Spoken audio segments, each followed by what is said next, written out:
my wife got me this new heater, and it's gonna be great. It's a 300 watt heater, and when I put it in and put my hands in here, this water is freezing cold, so that probably has an effect on the algae a little bit. Well, just a quick update. It's gonna be good. I finally got a real heater in here, so that's nice. There's even more today. It's growing on the back over there. It's growing over here. The hair algae looks like it's getting a little greener, so that's a negative. That's no good.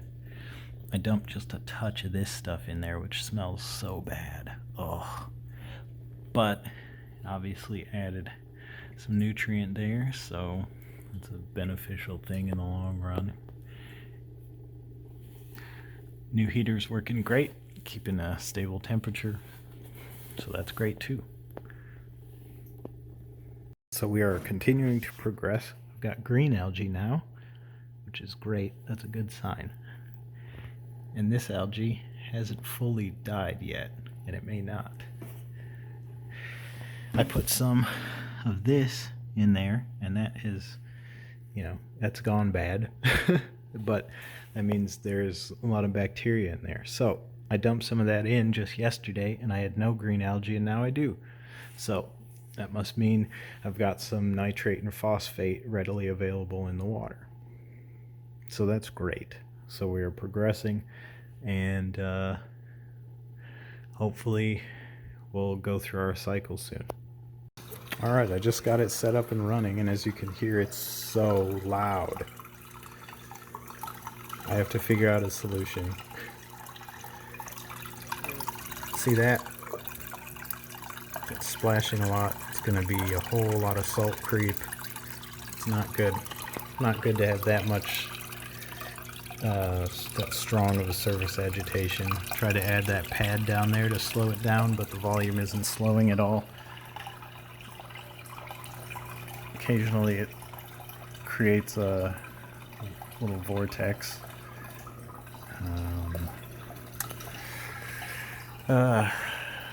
Anyway, I don't have a whole lot to update. I just scrubbed the front glass clean of the green algae that was there. It looked like as the green algae was growing more and more, the brown diatoms, or whatever they were, I think they're diatoms, were dying off. Not accelerating in growth at all. My macroalgae, I think it's pretty much all toast. And that's fine. I've got to stir up the sand again and get some more of this stuff kicking around so it can get absorbed by the filter. But this noise, I got to raise the water level. I don't know if that's going to be enough to make it quieter, but can't leave it splashing like this. I was cleaning up and I saw this. This was under the sand, and it's not nearly as dead as the leaves that were above. Strangely enough, it's like the water was actively killing them, so that's a really bad sign. These that I've put in later are not in quite as bad a shape. Still not looking good though. No new growth.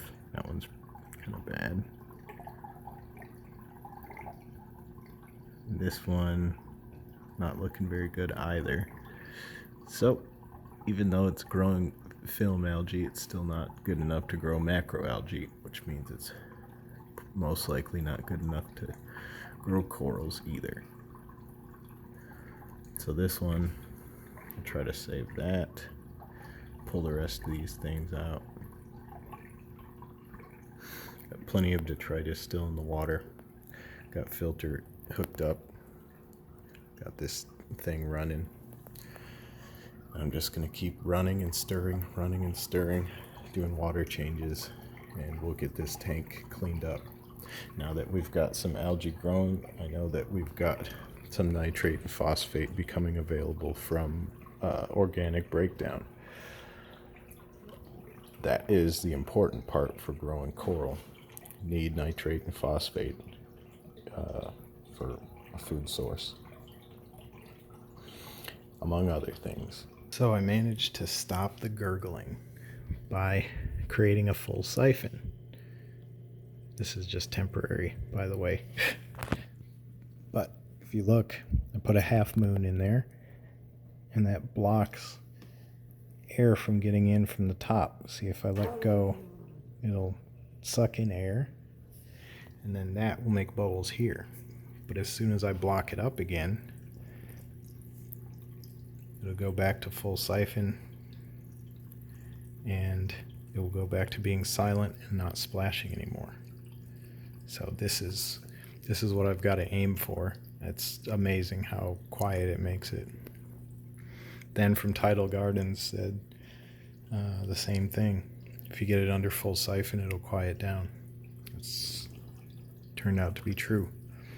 I've just got to figure out a way to try and bleed off air if a bubble gets trapped.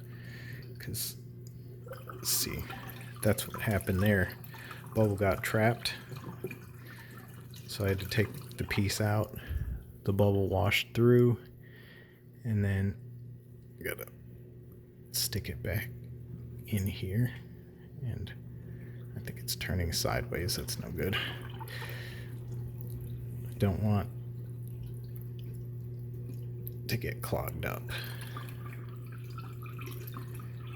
Oh, shoot, air.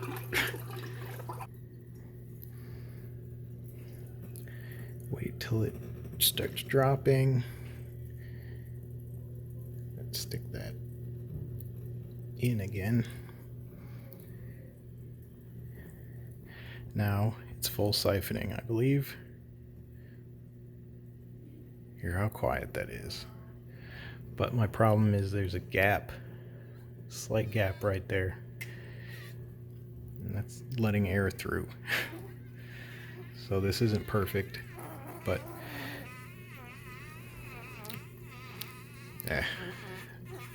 I'm close though. My only fear is if I put it in there permanently, I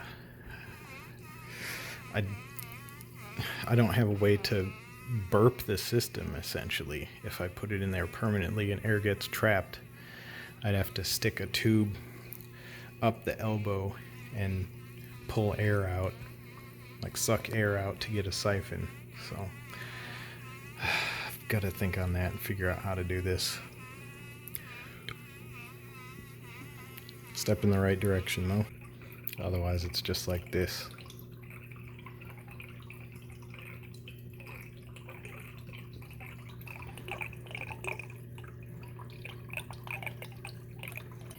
Plus side, the water's pretty clear after running this for a day, after stirring everything up this morning, so that's a plus.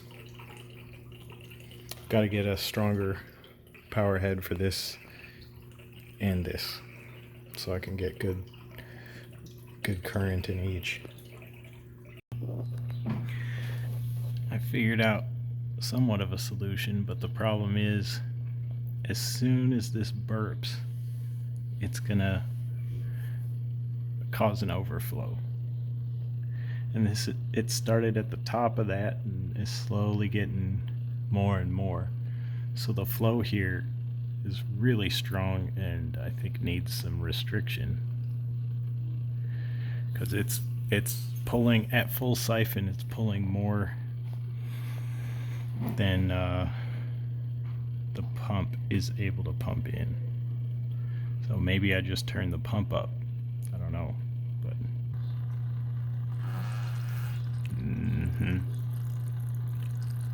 now it's broken the siphon. I've got to restrict the flow. Having a 3/4 to 1 inch was a bad idea. I thought it was good. No. It allows too much flow to come through, too much water. However, this is I mean, it's self-mediating a little bit. Problem is I don't want bubbles here popping up, creating a salt creep issue right here. I want 0 bubbles at all.